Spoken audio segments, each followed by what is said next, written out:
honest, in the beginning, it was mostly just seeing myself progress in something that I was passionate about. You know, at the beginning, it's you, between you and yourself. No one knew that I had this passion. It was something I loved doing, so I just took the time off what I could do and I went for it. So once I gave it my 100%, I felt like I was actually, you know, progressing on such a rapid pace. I surprised myself even, and I didn't know what I was capable of doing until I kept trying and trying, and for me that was what started it. But when people started seeing what I was doing through Instagram, that was what really started driving me, because I got so much positive feedback. Because I knew that I wanted to share this passion and I didn't know how the society would react, so I was nervous at first. But to my surprise, it was just, you know, it was an overflowing, you know, form of support and appreciation of what I was doing. Today was my last day of work, actually. I resigned from my corporate job. I have a bachelor's degree in multimedia design, which basically meant I was a graphic designer and I do filming as well. And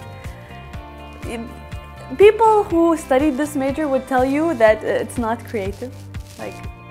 When you go into a corporate kind of environment, a lot of it restricts your creativity and you spend forever behind a laptop or a desktop, and there's a part of you that dies, not just, you know, your side of you wanting to try new things, but the side of where you think you've learned something but you can't implement what you've learned in the field because, you know, this is life and you have to make a living. That's the whole, you know, main point of getting a job.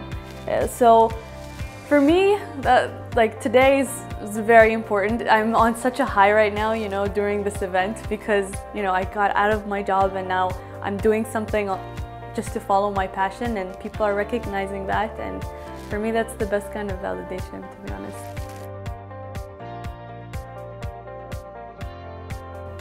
To be honest, discomfort comes with it. You know, it's not just because it's a sport. I think if you're trying anything that's new, or if you put yourself out there, you're vulnerable. And being vulnerable is, like, for me, the most epic form of strength.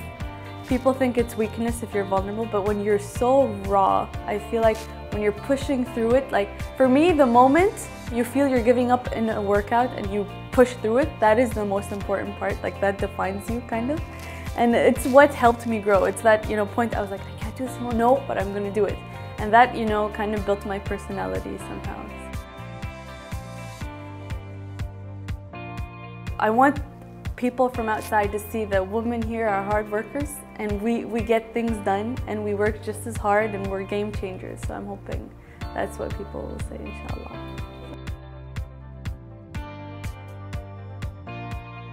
Perseverance, and don't always look for people's acceptance.